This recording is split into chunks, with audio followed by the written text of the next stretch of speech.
Welcome to the If We Had the Pencil podcast, currently the Roadshow edition. The Mountain Man, Matt Jackson, coming to you from Maine. I am Sean Green, your host, coming to you from Southern Maryland in a wonderfully ugly Comfort Inn.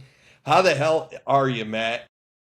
Good. I'm doing good, man. I'm up here for what till to tomorrow, and then on the road Friday, heading south. So stopping at That's a good. special place on the way home. So it was a good trip, but I'm starting to get ready. I'm getting that itch to get back to Florida, get back to home, and but it's a good trip. But how you like you haven't been hanging out with family. You've been hanging out with like annoying I other see it on the dudes weekends. and other people and hotel staff. Yeah. So yeah, your life sucks. Yeah, it's a pretty sad state of affairs when you're like, the continental breakfast is great. They had hash browns and Otis Spunkmeyer muffins this morning. I'm killing it. So it's Your been great. It's fine. The travel your is over. senses have dulled. Your senses have dulled significantly on this trip. Then, My expectations are just so damn low. But yeah, you know what? Enough about that. I just want to get into this. Let's have some fun. Let's just talk about this week. A pretty low key week, to be honest with you. Like, not a lot. The biggest thing coming out of this week, well, there's two things. One thing, and the biggest of all, is Liv Morgan's shoulder injury that happened on Monday Night Raw. Obviously, she was a huge part of storylines going in. She was all over Raw up until that injury. And I've seen loose reports right now saying that a lot of the Evolution 2 stuff is getting totally reworked. So, Matt's any takes on Liv's injury there? yeah, it just sucks. Like you said, she's in the middle of everything. She's been on a good run, and I haven't heard like is she out long term. Like I said, I've been able to. I've been on the road I like haven't all day on vacation. I haven't seen timelines yet, but I mean, it's a shoulder injury. I did see, I hate when people do this, but I appreciate it. There was a close up of her shoulder actually coming out of socket. Like you could actually see the divot between the Yes, blade and the saw that. ball. It was rough, man. It's like some things I just can't watch. Theismann's leg and forming a second kneecap, stuff like that. So it was rough. Hopefully, Liv recovers quickly, but saw little smatterings on the old X machine, saying that there's a lot that they're scrambling and basically rewriting their game plan for Evolution. One of the good tweets I saw this week, or whatever the hell you call them on X now, one of the good ones I saw was like, when Rhea got hurt, he moved on to Liv. Now Liv's hurt, does he move on to Roxanne Perez, meaning Dirty Dom Mysterio? Interesting thought, something to keep an eye on. But I think that Even that's and to time caveat to. that, it just makes Dom scummier because it's not like a worked injury; it's a legit injury. So it just makes it that much more. So yeah. Well, So Rios but was too. So it's like, yeah, can he go for 3 for 3? Yeah, it'll I be the don't know. Dominic curse. You associate with Dominic, you're going to get hurt. Maybe in more ways than one. Yeah, it's also unfortunate too that the Yeah. injury happened in a match with Kyrie Sane, right? Like, because she's getting a bum rap right now too. Like, it's just one of those fluke things that happens. You can't Not really hold her responsible. Shit happens. It's unfortunate. Yeah, So, and it was off the opening lockup too. So all she did was she spun around for basically a takedown move. So yeah, Zane has no fault in this. It was just an accident. Yep. And then the greatest news of all, Matt is so thrilled about this returning WWE superstar. We also got the return of Goldberg, and Matt was ecstatic. Matt, tell the people how happy you are that Goldberg is back. Oldberg, 58-year-old Oldberg, hasn't wrestled in 6 years. His last match, like, almost paralyzed the Undertaker in Saudi, and now he's got a match. Now he's got a title match against Gunther on Saturday night's main event. So if we had a horse shit or bullshit sound effect, I would play that now and over again. I hate it. I hate it. I hate it. I know the end state is Goldberg wants to have his retirement match, and he'll probably go away. We can only hope, but I'm just so tired of them like wasting time on people like Goldberg when they have so much talent that they could do something with. And I don't want to get into it too much now because it's No. pot of We'll raw, talk. but Yeah. I detest it. Tell us how you really feel.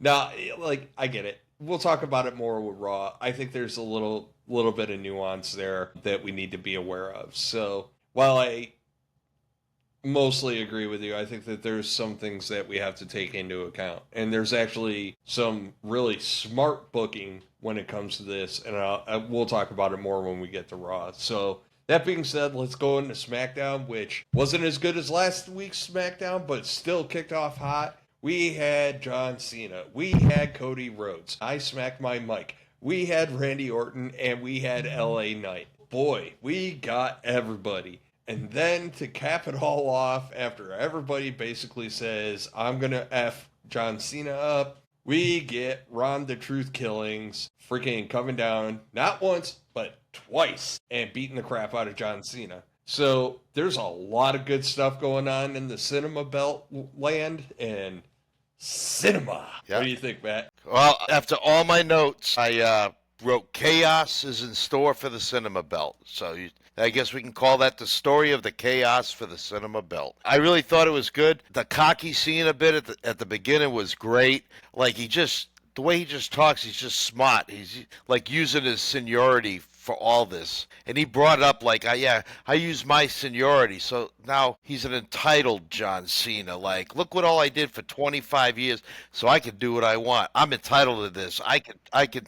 It's all on me. So great job doing that. Much more heelish. I just like how he brought up Seth and Punk, and then Cody Rhodes coming out, Randy Orton coming out. Obviously, by now we know we're setting up for the men's fatal four-way qualifying match. But I thought it was a really good segment. And then Cena in the backstage, just like losing his crap with Nick Aldis, and I just wrote he looks like a spoiled brat. He looks like a spoiled sixth grader arguing with his dad. So yeah, Cena's getting over like that entitled, like he's pissed at the fans, but now he's throwing in the fact, and it's basically an FU to the fans because we don't like people who are entitled. Like, yeah, I use my seniority for this. I'm pulling the strings to do this. People don't like that, so it'd be like F you, you know. So it's Cena did good work. That whole segment was a lot of fun. It went long, but it was good. I think that there's a lot to come out of that, and I think though it's slow rolled up until now, I think the Cena heel run is actually getting way better. And I think that when people look back on it, right now, there's a lot of people in the now that are just like, meh, like they expect him to be like tossing babies off the, top of the second tier of the arenas, spiking little kids and putting them in the AA, just rotating like Make-A-Wish kids and AAing them. No, he's not going to go pure evil, right? And that's what people have to remember. He's going to be a smart heel, and he's already portraying himself as a smart heel. I think one of the biggest saviors of his heel run is his consistent improvement in in-ring skills. The rust is getting pretty much gone. He is actually showing out and doing stuff. So I think his heel run is really getting going just in time for him to turn back into a face. So great times.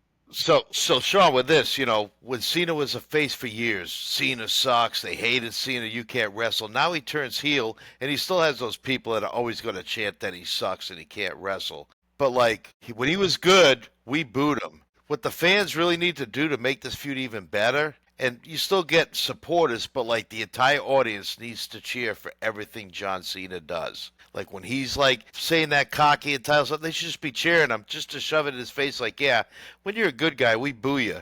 But when you're an a-hole, yeah, we're going to cheer you just to piss you off because you can't get what you want. So fans out there, just start cheering Cena if you're at the arenas just to get to him. I think there's some validity in that, but I think here's the problem. It's John Cena, right? If John Cena has any skill whatsoever, it is taking what's in the now and really spinning it in his favor. And we've seen him do it a couple of times. And he'll just go, dance, puppets, dance for me, and he's going to call him out on it. So if they start all that crap, he's just going to be like, what is? Yeah, he'll call him out on it. Yeah, you're right. Yep. So. And it's going to come back and bite him. So there's no winning with him. His mic skills is one of the best in the game ever on a mic, period. I don't care if you don't like him. I don't care if you ever liked him. You have to acknowledge it. To this day, one of my favorite. So you saw it in the Rivals episode. One of my favorite John Cena moments, and I didn't even see it live. I had to see it in Rivals, was the whole Rock had the promo notes on his wrist thing. Holy crap. You want to talk about taking something in the now and spinning that crap? That was epic. So we know he can do it, right? You're not going to beat him on the mic. And that's the problem, right? That's what undid Austin Theory. Regardless if Austin Theory won his match, man, Cena freaking dunked that kid early. He was basically like, you lose no matter what you do. And like that really derailed Austin Theory for a long time. That and him getting pushed to the moon with, man, I keep on smacking my mic. Got the Italian out. I got the jazz hands today. But Maybe the mic likes it. Slap me again. Spank harder. teach you not to listen. Yeah, We're keeping that in, by the way. I'm going to hell. Yeah, good. And just Okay. like that, our handful of fans like go away. He slaps the mic. How dare he? Yeah, but you know, like I said, you're not gonna win with Cena. Like he's just too good on the mic. He can spin anything that he wants, and you know, like I said, he buried Austin Theory. And when he dropped the "You don't win no matter what you do" promo, Theory was done because it was true. It was true, and like you couldn't get around it. So, but yeah, let's move on. Obviously, John Cena, the cinema title deserves a lot of talking about, but you know, in the words of Cody Rhodes, what do you want to talk about? But yeah, let's move on. So after that, we get Randy Orton defeating LA Knight, Carmelo Hayes, and Aleister Black in their qualifier match for King of the Ring. Look, they're doing really good on pairing people up in these rivalries because, you know, LA Knight seems to be everywhere right now. Like, he's like on Raw, he's on SmackDown, he's in Slim Jim commercials, he's just everywhere. So, like, he's kind of your, you know, he can go anywhere guy. And then I think Hayes and Aleister Black obviously have some history. So, Orton going over, the right call, period. Yeah, actually, and I loved Aleister Black's moonsault from the top turnbuckle to the floor, but he like landed square on his feet. It was like a gymnast doing like their big dismount. It was just so good. Like the fact that he landed on his feet, he didn't do the step back. He was there, like he just nailed it. Great spot. It was a fun match too. It had a great finish. But I want to ask you, Sean. I don't understand the why for Braun and Bronson. And I'm sure there's a lot of people out there that are probably like, why are they on SmackDown and why did they do what they did? Because they've been So going I after have- a certain group. I have theories on this. So there's a couple of things. One, this ties back to Raw. So we see repercussions with LA Knight showing up on Raw and kind of screwing things up as well. I think that if you look at the LA Knight interference, it's LA Knight is a threat. Like he's one of the big face threats right now. Cody Rhodes, big face threat. Randy Orton, sort of a face threat. I was going to say big face threat, and I'm like, man, he's still the Viper, dude. He could flip out on a dime. So, and everybody just went, all right, it's Randy. Like, let's move on. Surprised they didn't do it sooner. Yeah, I've been waiting for this for a while. So, yeah, so the Randy Orton's kind of a unique one, but what we're seeing is deliberate intervention. So, like, deliberate focus on the big faces, right? Like, all the threats. And that's smart. Right? So I think that's why we see them on SmackDown. Why? Because LA Knight's a threat. So I think that's part of it. I think the kind of sort of putting Carmelo Hayes over and then not putting him over, it was just like, all right, we give you your shot, you screwed up. And I'm sure you could spin that into storyline material as well. So, I mean, the big thing is the Seth Rollins faction right now is getting a lot of momentum and we're seeing the little things, right? Hey, Seth wasn't even there. Paul Heyman comes out with Bronson Reed carrying the case. You know, Paul's got his prop again. He's got a prop, and that's all you need. And, like, let it roll, man. Just let it roll. It's all good. Don't overthink it. Just enjoy the ride. Nope, and I think that's an excellent point you made too, because I was like, why? I wrote down, I'm like Bronson and Braun. I put why, like why is Hayes a part of the group? But you know, like your point states, even though they look like they were supporting Hayes, even if they didn't at the end, Hayes gets a little bit of a rub by being associated, even for that Correct. little bit in the match. So that little bit of a nudge for Hayes elevates him a little bit. When I was watching this match, I was like, They're probably going to go with Orton, but I was kind of hoping they would go with LA Knight because it just seems like LA Knight has been like he's been the almost there guy ever since he lost the title. Like he's almost there, just not quite. Almost there, just not quite. So I thought that But he's maybe still they would around. let him. He is. So Fans Orton are was the right fans call. are PO'd. Fans are PO'd. And fans are like, oh, when did they put IWC? I shouldn't say fans. But that's So good a because lot when of they do pull the string on it, it'll be that much better. If they give that's them the what they want important right part. away, you're happy, but it's not like that joyful moment like we saw with Kofi Mania and when Daniel Bryan won the world title, where the whole yes movement. They didn't let it happen too quick. They had to go through a lot to get there. So with LA Knight, he's going to go through a lot to get up there, and so the reward is going to be the big payoff at the end. I agree. It's gonna happen. Everybody calm down Yeah. because I think you just got. This is another one where you got to enjoy the ride because I think both men's titles right now are like under long-term storylines. I don't think I the love Seth it. storyline is a short-term deal. I think, and that eventually ends with Seth getting the World Heavyweight Championship. And the cinema title is the cinema title. Yes, John Cena is the catalyst right now, but there's a lot of moving pieces in there. Both those belts right now are tied up with long-term storytelling, which they should be. That's how Yes. you're champion. So long as the World Heavyweight title is getting defended. That's the next big thing, right? We cannot treat the World Heavyweight title like we treated the Cinema title. Right. Because the Cinema title you can get away with not defending. The World Heavyweight Championship, if we go to now two titles that are just kind of out there, with a guy, that's a no-go. So, like, one of those two championships needs to be defended pretty regularly. Cena isn't I going to agree. do it because he's got limited events. So it has to be that World Heavyweight Championship. Love him or hate him, man, Jay had that belt out there every week. Did he wrestle every week? Not always, but it was always out there and it was seen. So we didn't have a part-time champion. Gunther will also do that. So maybe even Goldberg.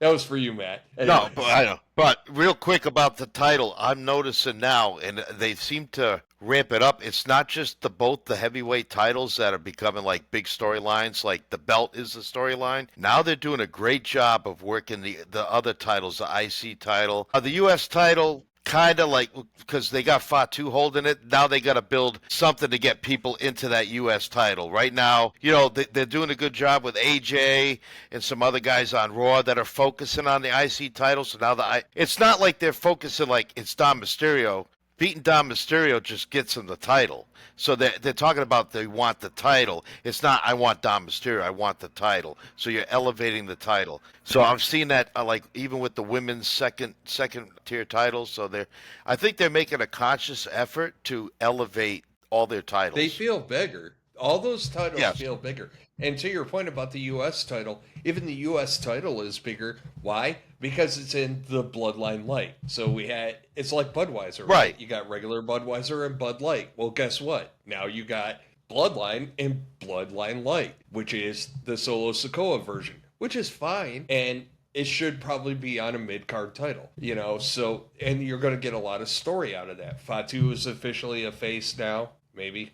I don't have insight into WWE, but I think he's a face now. So that means him, JC Mateo. I think they got somebody else coming up too. Yeah. Sure. So that'll be the storyline or part of it going for the IC title. But I just don't want Solo and Mateo wanting the title. I want outside people that want to compete. So when Drew, even if Drew McIntyre comes back, yeah. So somebody like a Drew. So I mean, you're seeing with the women's Intercontinental title. Look who they got going after that belt now: Becky Lynch and Bailey. So I mean, these were like world title people that was the now plan. going for a secondary title to elevate that title even further. So that's great. Once they get the belt off of Selena Vega on SmackDown and they make that build that belt the same way, it's going to be big. So I like how they're doing all the titles. So and that's important. Titles are important. It makes the superstar that much more. They have to feel big. Like I told you, I told you at WrestleMania, or as soon as Bailey was out, what did I tell you? I said Becky is eventually going to end up with that belt, and it's going to be Becky and freaking Becky Bailey. and Bailey. Yep. Like, because it just elevates that title. No offense to Lyra. Lyra was doing great. And honestly, it's now a three-headed monster for that title. That's the beauty of it. Lyra has put herself in the conversation because you can't deny her. But like a lot of the talk this week with Bailey coming back and everything else, and like some of the stuff on the internet is like, they're like, love her or hate her, Becky's done a lot for the women's division. So it'll be interesting to see how storylines change this week with the Liv injury, because I think there is a factor there. So it'll be interesting to see like who shifts where and who goes after what. And I hope it doesn't become predictable because of that. So it's good stuff. I mean, But speaking of the women, so after the match with Randy Orton, we get Jade Cargill defeating Nia Jax, Mi Chen, and Piper Niven in their qualifier match. These qualifier matches, by the way, have been really kind of fun. They've been doing them pretty good, so I have no beefs with it. And I didn't it like was this kind match. of It was this was Yeah. this was almost this was a lot pretty dud.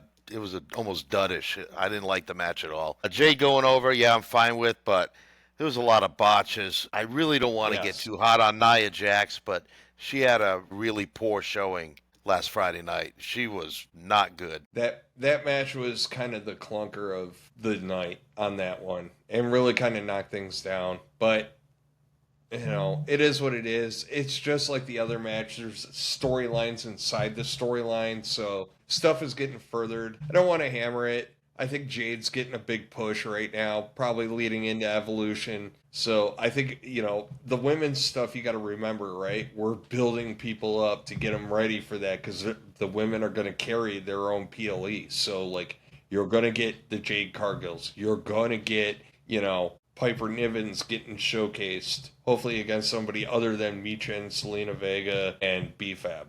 They got to diversify the opponents right now. It's getting mundane. And to be fair, the same thing applies to the tag division, despite how good it is. And I love all the tag teams. But diversity of opponents, because some of it, we're running it back. And it's getting a little, not stale. The matches are great. It's just, all right, on to the next thing. Let's go. Which is why the Wyatt Six thing is like a big thing for the tag division, even though Yes. people don't seem to like it. But after that, we get Naomi basically calling out Tiffany Stratton, waving the case in her face. And it's like, okay, like if that's the one you want, go get it, Tiger. It's more compelling. Her It and was. Tiffany is a more compelling story than Naomi going after EOS. So have at I it. I thought Naomi's heel work was like really cooking in that interview. She was intense, like believable, like Naomi.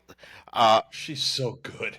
So even before we started this podcast, Sean and I would talk, and we talk about, with the whole Jade Cargill, Bianca Belair, because Sean and I swore up and down that they were going to turn Bianca heel because the fans were starting to doing it. And Yeah. I'm like, I said, Naomi, Still winning. they can't turn her heel. I'm like, Naomi's too nice. I just can't see her being a believable heel. And you kind of agreed. We talked about it other times. Well, Naomi has proved me wrong in a big way. She is an awesome Me heel. too. Man, what a great job with like her character change, her look, her attitude. It's like a totally different person, and it's just she's killing it. So hey, high five to Naomi because good work there. Yeah, no kidding. Because she came and her face to heel turn was quick. Like she kind of came out, she did the flip, and then it was just like, welcome. The caution tape came out, and like we got all new Naomi.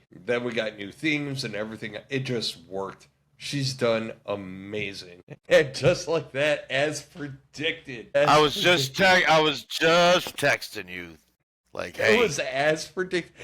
Did I not tell you that was gonna happen? We're still recording, but whatever. Yeah, I'll so, cut this out.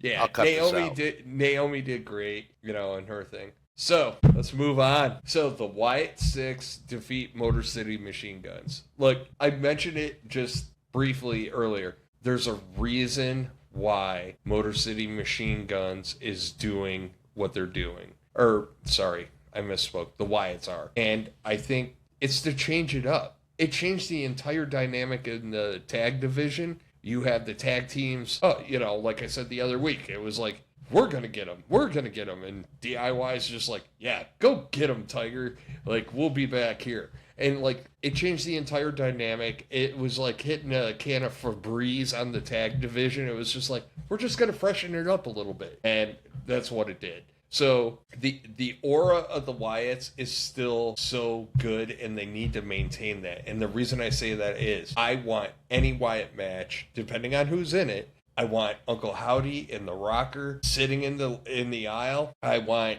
Nikki Cross sitting at his feet, and whoever's not wrestling right behind Uncle Howdy. I want that to continue for every stinking match any Wyatt does, because what that does is it demonstrates that whole faction is together. It's all one solid unit, right? Like, yes, and it's different, right? Like, this is what I want. I want different with my stories and stuff. Like, what happens when somebody's in a faction half the time? Well, the rest of the faction is down on the side. Yeah, they pull the feet and everything else. They didn't interfere. They didn't do anything. They let their guys do it. Uncle Howdy just rocked back and forth, and then freaking they just sat there. It was beautiful. And anything that took place after that happened after the match. It was so well done, and that's what they need to continue to do. For all those people that are getting frustrated and they're just like, yeah, this ain't my thing. I don't like this. One, it's different. It's important. Two, give it time, man. Let it sink in. They've had one match, one effing match. Calm down, drink a Kool-Aid, and it's going to be okay. Like, take a nap. Let it build. Let it build, man, because I'm telling you, this is something different, which Bray Wyatt always brought to the table. It was always something different. It was refreshing, right? Like, if the spooky, scary stuff isn't your thing, that's fine. You know, Undertaker wasn't for everybody. Kane wasn't for everybody. I get it. You know, some people just didn't like the gimmick. Even I got sick of Paul Bearer at some point just because of his voice. It's fine. Yes!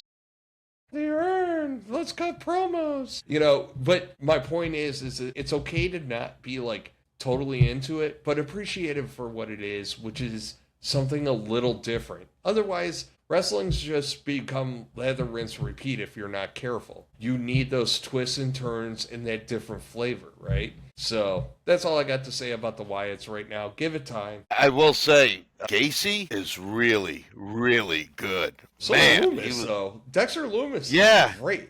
Dexter Loomis was good before he joined the Wyatts. So that top rope leg drop was really good. So, and I was going to say, that is a good tag team. Like, there's a lot of potential with those two working together. So, do those two get thrown in for the, in the tag team title picture down the line?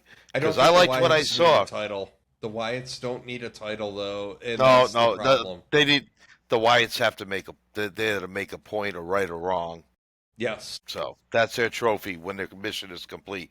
But I'm just saying, that was a good tag team. I don't get overly excited about Motor City Machine Guns. If that was like them and DIY, that would have been a much better match. But I understand, I think DIY's down the line because of the way they're acting. But even Pretty Deadly or Fraxium's coming down the line, it's going to be interesting. But I think it's going to be a really fun little run with the Wyatt Six in the tag division. It gives them more people to go against too, so it really kind of makes it a big story rather than just going after one or two people. Diversity of opponents. What was I just saying about the Piper Nivens of the world and the Mi Chens?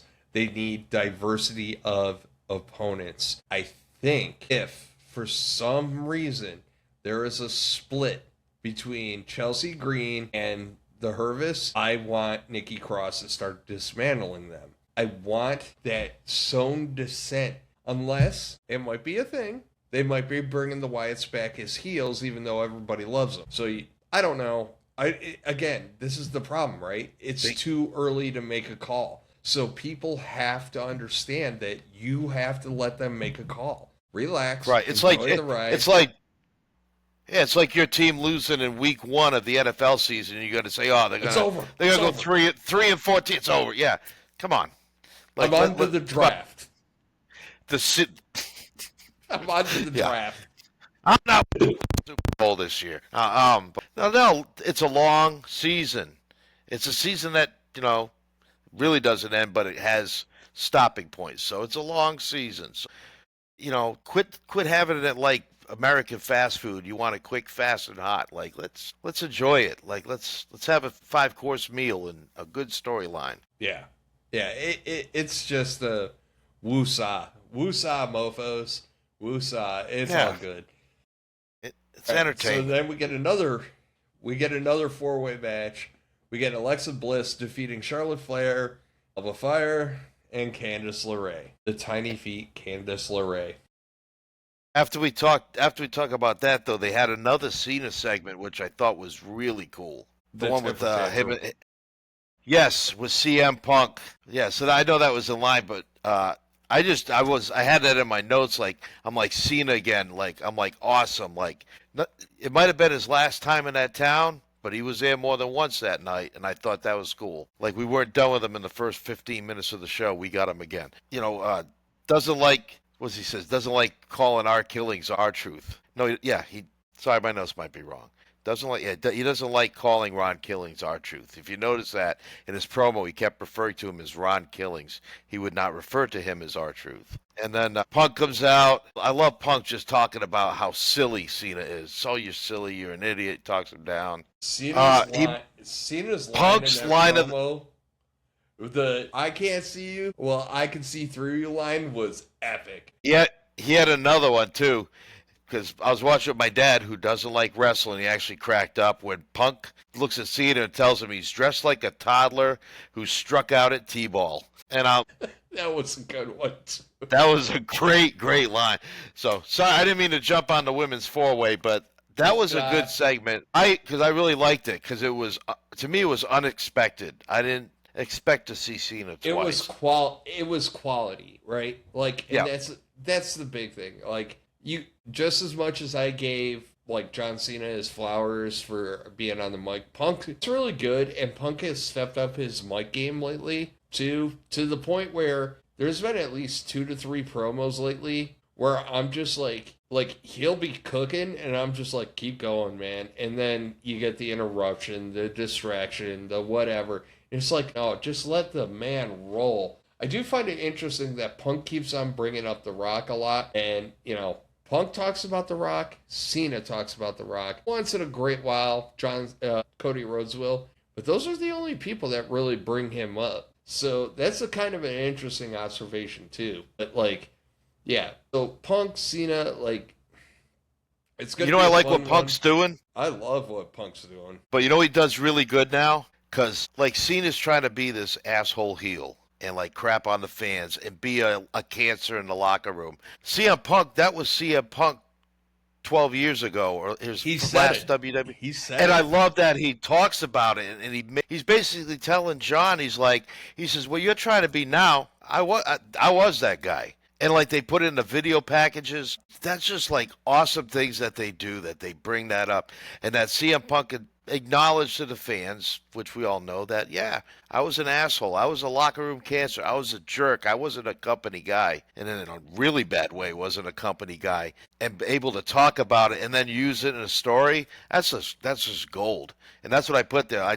wrote I'm like, Punk's storytelling in his promo was absolute gold. What does Bully Ray on Busted Open always say? He always says, if there's truth to it, like if it's real, like real life, then it's way better. And that's what CM Punk is doing. That's what John Cena kind of is too. But that's what CM Punk has been bringing to the table, and that's why his promos have been hitting.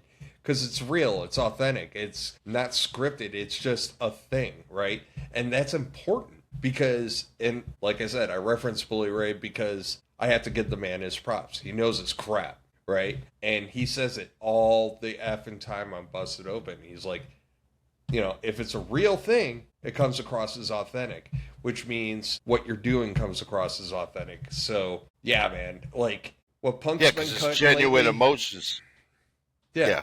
You can. It's not. It's not kayfabe, man. It's real, right? Like Right. that's the big thing. It's like it's not kayfabe. It's real. It's like, yeah, I did that. I was an asshole. Or even if it was kayfabe when he was doing it, it was still real. It happened, Yep. right? So Right. it's easier to reference, and it comes across as authentic. Yep.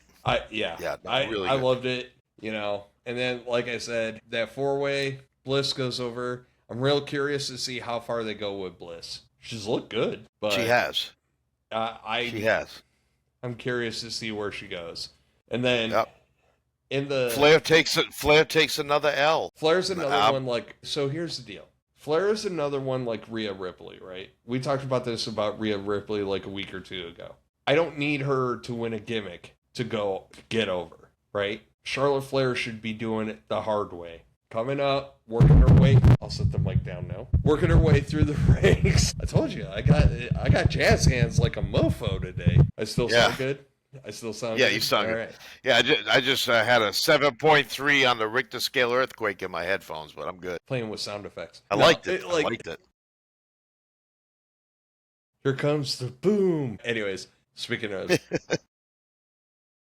TKO, UFC, whatever. So Charlotte Flair's another one just like Rhea Ripley, right? She doesn't need gimmicks. She doesn't need special whatevers. She can do it the hard way and get back into a title picture easy. The important thing with Charlotte Flair is we need Charlotte Flair to go the hard way, big time. She cannot, no quick Royal Rumble stuff, no quick and easy stuff, no advances to the title. Like, she's out of the Queen of the Ring right now. That's perfect. It's so good. Why? Because the only other way to get into a title picture, she has to work her way up, right? Because what's the perception about her right now? She came into the Rumble, she won the Rumble, now she's in WrestleMania, whatever, right? She's done it like what 6 times before, and like so it's like, okay, let's let her work for it. It'll build the character up. It'll make people not, again, like diversity, changing it up, right? Like, we don't want lather, rinse, repeat. We need something different. Her having to go the hard way is different. She needs to take a couple more L's. Get it? She's the queen. She's got her stands out there. She has to take an L. She has to take a couple of L's. She's got to get knocked down. She's got to dust herself off and then come back and be like, oh, that's right. I'm Charlotte Flair. And then it'll be okay. It's just too easy, man. Too freaking easy on that one. And, like, that's the big thing. Her and Rhea Ripley are in that same category, too. I agree. And then we go on to our main event. Cody Rhodes defeats Damian Priest, Shinsuke Nakamura, and Andrade. Okay, look, most of the King of the Ring matches were comprised very well where you could look at that match and go, I think I could make an argument for 2, 3, 4 people out of this match. Guess what? I knew Cody was winning. It's no knock against the others, but Damian Priest, Shinsuke Nakamura, Andrade. Those 3 seem like they should be fighting together, and then you have Cody Rhodes. Like, Yeah. man, Yeah. I knew who was winning. I get it. It's the main event, but I knew who was winning. That's the big thing out of it, right? Like, I'm just like, I already know who won. Like, I don't have to put any thought into it. At least make it enjoyable while I wait for the inevitable finish. And they did. They did. And they did a good job with it. The only thing I didn't like was the Slim Jim table. Really? Now we're sponsoring tables, Sean. The ring's got we talked about this 2 or 3 episodes. We've talked about the sponsorship in the ring. Now they're on the tables. Like, what else are they going to sponsor? The ring steps? Yeah, well, pretty soon they'll have sponsorship. Pretty soon the wrestling gear is going to look like my shirt. Don't hit them with the Harbor Freight ring steps. My God. The Harbor Freight ring steps. Like, jeez. We're coming to you. We're announcing to you live from the Cricket Wireless announcers table. Oh my God! Yeah, it is getting a little much. But look, yeah, they'll be hitting each other with Office Depot chairs. Just a little bit more. No, you're right. I should stop, but really, I should stop before I get ahead. But really, it was dumb. Yeah, it is bad, and it's it's getting look. It Slim looks Jim kiddyish. Look, Slim Jim slapping their name on the table. Okay, I'm fine with it. I don't care. You know why I don't care about the tables? Because all the tables are consistent, right? All the tables they have under the rings now have Slim Jim logos on it. Fine, I can deal with that. What I can't deal with, again, Raw this week. Big ass Slim Jim logo in the middle of the ring. No, you're WWE. You're not Slim Jim, right? Like, you gotta stop effing up the brand for freaking A, man. Like, even our podcast, we have a brand in the lower corner of all our videos. You know, and we're not even cool. We're not WWE, right? like if we can figure it out, I don't understand why WWE can't figure it out. Look, they gotta stop screwing with the center of the ring. If you want to slap logos on the tables, like I said, it's consistent, so it's fine, right? Like, I don't care. Because, fine, you getting put through the Slim Jim table, so long as we don't call it the Slim Jim table, if that logo's just there and we're not calling it that, I'm fine with it. The problem But is... they called it the Slim Jim cable. I know. Hey, the announcers are adjusting too. You know, pretty soon the announcers are going to sound like NASCAR drivers. And I love NASCAR drivers. Like, yeah, the Slim Jim Cricket Wireless, wrestling ring, it's been nothing but hot today. Great matches going on. Just got to thank our sponsor. It's going to turn into that if they're not careful. Yeah, right. Now, Netflix does have Full Throttle or something like that. Their NASCAR series. They're like, yes, Drive to Survive for NASCAR. I think somebody was drinking that Kool-Aid too much. They got to back off on the sponsors. It's getting ridiculous. And I keep on saying it, but I swear to God, I think, what was it? I forget which PLE it was. I sent you the meme of Ricky Bobby with the Fig Newtons logo on the car. Yeah. He's just like, this decal is dangerous, but I sure do love Fig Newtons. Yeah. This ring looks like crap, but I sure do like Prime. It's getting to that point. It's ridiculous. They got to back off. Put your logo in the middle of the ring. I don't care what you do on the outskirts. I don't care. Goodness gracious. I am beating the crap out of this mic tonight. Something fierce. Well, we're a bit more animated tonight, that's for sure. I'm caffeinated. I'm all jacked up on Mountain Dew. Okay. See? Woo! Ricky Bobby. Yeah. So, yeah. By the way, they're coming out with Days of Thunder 2. Cool. Is it? Anyways. I hope. All right. I'm going to deviate this totally away from wrestling real quick. Okay. If you're going to do Days of Thunder 2, I want Days of Thunder 2 and Talladega Nights together. So I want Cole Trickle racing against Ricky Bobby. All right. Back to wrestling. Back to wrestling. I think we're wrapped up SmackDown. We're having way too much fun, which is great for all of you out there because when we have fun, I hope you have fun because, it's been a couple of weeks.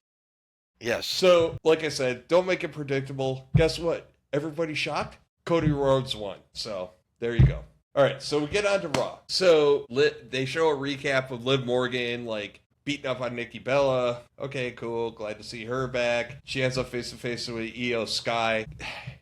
Io has gotten so much better as a champion lately. I'm very happy about that. So, Io's been doing great work. That's all I got to say. I don't want to hammer on this because, like we talked about earlier, all the work that poor Liv did during this episode is all for naught now. So, anything that we could have spurned from that face-to-face with Io is gone because she's hurt. So, it's we're just going to have to take it with a grain of salt. Okay, Matt, you remember what I said about Cody Rhodes, right? About the Cody Rhodes 4-way match? Yeah, I'm about to give you another one. Asuka defeated Stephanie McGuire, Ivy Nile, and Raquel Rodriguez. Who thought in her return match... I could have told you who was winning this 3 weeks ago when they first announced Asuka was coming back. Oh my God, Asuka won. Again, I get it.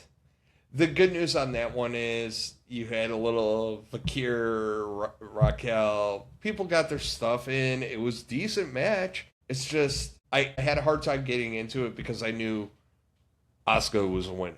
And I'm glad to see Asuka back. I'm happy to see Asuka back. But I knew Asuka was winning. You know what I'm saying? Yeah, it was blatantly obvious.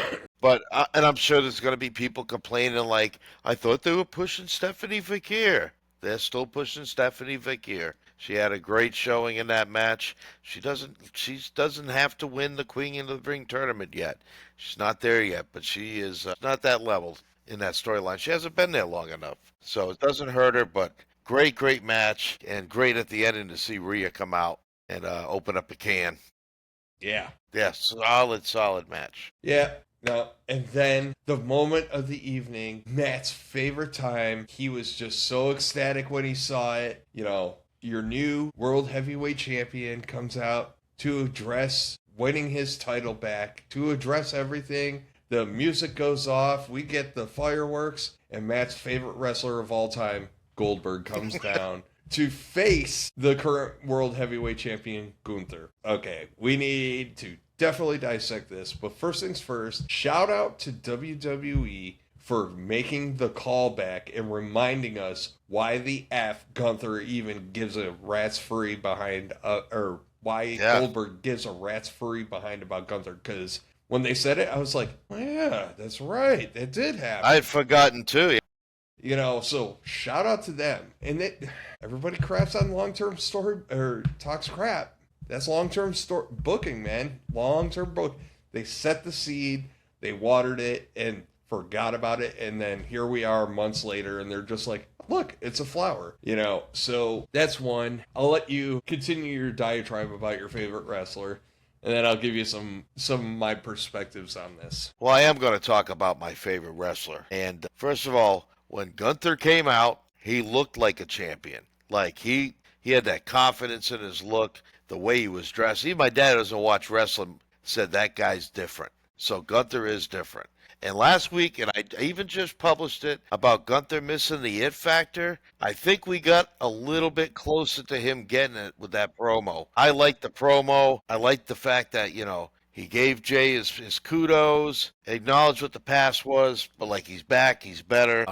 I like the fact that he like the Goldberg chant started and he kind of dismissed it and then just talked directly to Seth Rollins. And like that face-to-face with the camera, talking about Seth Rollins, I thought he came across very strong in what he was trying to get his point across. Almost to the point that the fans were starting to get behind Gunther on that, which that Green Bay crowd did give him a lot of props, especially when he stood at the ring before he came in. So I thought that part was great.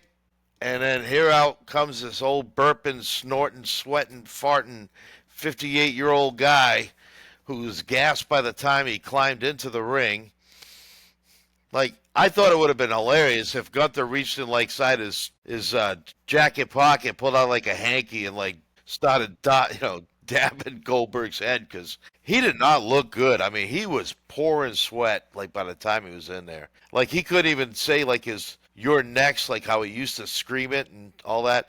Kind of came out a little squeaky and weak, and I'm just like, good Lord. And then supposedly he tweaked his knee getting out of the ring to go backstage. So, this is what I wrote. Why the F Goldberg?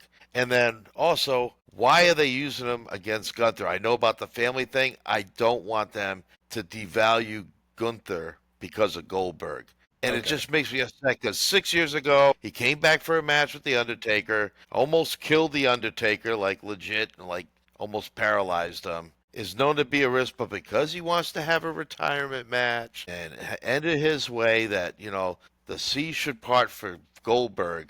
And then not only do I have a final match, it's for the world title. So I kind of know how it's going to end, but I'm going to defer to you. Matt, I am going to calm you down. I am going to take you to a much better place and kind of read you in on a few things. First off, one, Gunther deserves a retirement match. He probably should have done it a few years ago, but Gunther deserves a retirement match. Because during the Monday Night Wars, there was no bigger, say what you will about the NWO, say what was, introducing their 356th member of the NWO, and everybody was like, all right, it's getting a little ridiculous. All of a sudden, you got Gunther. Ed Bischoff was like, this week, He's 10-0. Next week he's 33-2. You know what I mean? You get what I'm saying, right? We all know they inflated the numbers, but no, Goldberg was huge.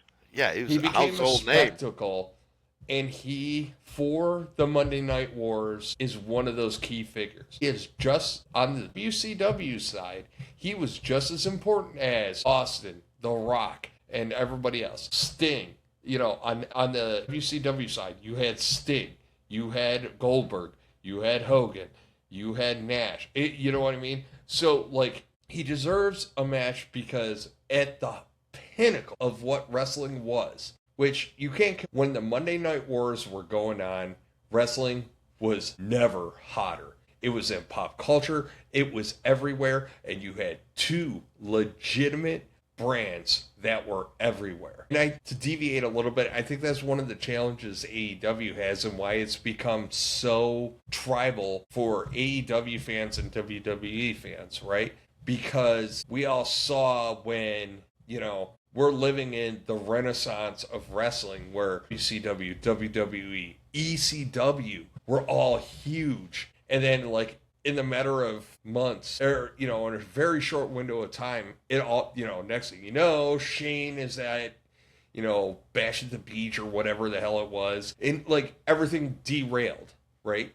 We went from, you know, like, we went from recording on VHS. Yes, I'm old, but that's what we did back in the day. You recorded WCW in your bedroom because you'd watch the first hour, then you would watch Raw, and then you would go back and watch the ending of WCW because they usually ran long. It's a very long-winded way of saying that Goldberg was very significant in probably the hottest era of wrestling that we have ever experienced. So he deserves a retirement match. That's one. So there's your why, right? He deserves it. Here's the good news. Matt will tell you guys this, and he'll confirm this. So I had this epiphany, and then it happened. So when Jay lost on Raw, right, and he lost his title, about 24 or 48 hours after, I texted Matt, and I said, do you think they took it off of him so he could wrestle Goldberg? Meaning Gunther. Did they take the title off of Jay so it wasn't Jay Goldberg, but it was actually Gunther Goldberg? Now, if you're looking for a matchup, obviously Gunther Goldberg makes a hell of a lot more sense. Size, power, plotting, it's not a fast match. Jay's a little faster in the ring, whereas Gunther's a little more methodical. Excuse me. And it's a face-heel matchup, too.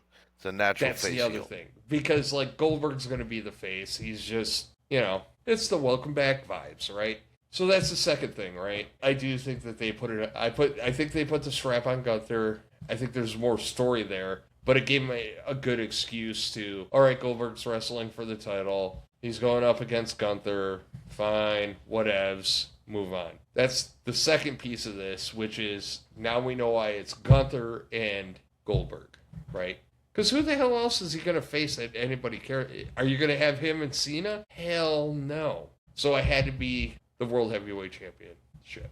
Third, Matt, what was the main event? What was the duration of the main event time of the last Saturday night's main event? With Jay and Logan Paul? How long did R-Truth and John Cena go? Wait, so it was Logan Paul and, okay, yeah, so 4 minutes for that one. 4 minutes. And guess 7 what? for Jay and Logan, yep. 7 minutes. 7 minutes, Matt. He's not going to Saudi. He's not at the next PLE. 7 minutes. 7 minutes. Keep that in mind. Like, anybody ready to, like, jump off a bridge over this Goldberg-Gunther match, keep that in mind.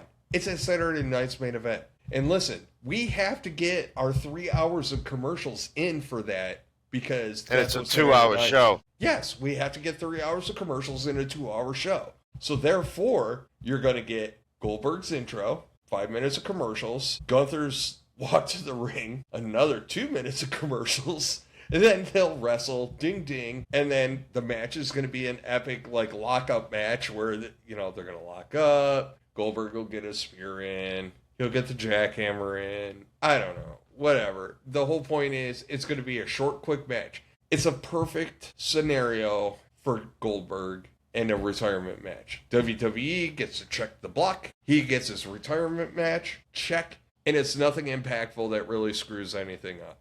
That's the big story here, right? Like, It's going to be a quick match. It's going to be a short match. It's probably going to have 50 commercials, so you're only going to see like 2 minutes of it anyways. And when it's over, he goes away. He's had his retirement match. So you're saying that WWE is going to book Goldberg to lose in his final match in his hometown? I don't know. We were talking before we went on. I kind of like your theory where it's Goldberg kind of sort of goes over. Seth comes in and curb stomps him and kills him. And, now he's just doing the funky chicken in the middle of the ring. And we found out that Seth Rollins wasn't next. So, I don't know. You could get away with it there. Even if you put Gunther over, you could... Honestly, he already hurt, he almost hurt Undertaker. You could play an angle like that too. So I don't think Goldberg has to go over, because the credibility of him going over really doesn't make sense, right? He's retiring. Yeah, it's not. I don't expect to going to hurt see his Goldberg showing up. So like, if Goldberg wins the title, honestly, it's probably gonna be one of those funky overbooked like DQ things. Honestly. Really, the right thing would be for Goldberg to lose, passing the torch. Like Gunther's a guy. That's usually how they used to go out. There's always a way to pass the torch. Passing. It's not a blunt. It's nowhere near as fun. I'm so tired of it. I can attest. God, just got it. Puff pass. Here's your title. Go. Yeah. I don't know, man. It's just. I'm sit around the house and watching Forrest Gump. There isn't an obligation for every crusty ass old wrestler to pass the torch, because you know what? Some guys passing the torch don't mean shit. And to your point, I don't think Gunther passing the torch, Hogan passing the torch to The Rock was significant. That was a significant torch passing. What does it move the needle for you for Gunther? No. No, I just don't want them to hurt Gunther's character. It's a one-off. Yeah. Nothing that happens in that match will do anything to Gunther's character whatsoever. All you're going to get is another promo or two leading up to it to get the sound bites for the video package leading into the match. We got the why. You talk shit to me the last time you were in Atlanta, so I want to face you in Atlanta again in front of all my friends and family. Shut you up, yeah. Yeah, it's just whatever. Yeah, you're gonna. Well, I think we beat that horse, didn't we? More to follow. I know that's coming up. Yeah, more to come. Yeah. But, and you missed my Forrest Gump reference, so anyway. Yeah, got it. Yep. So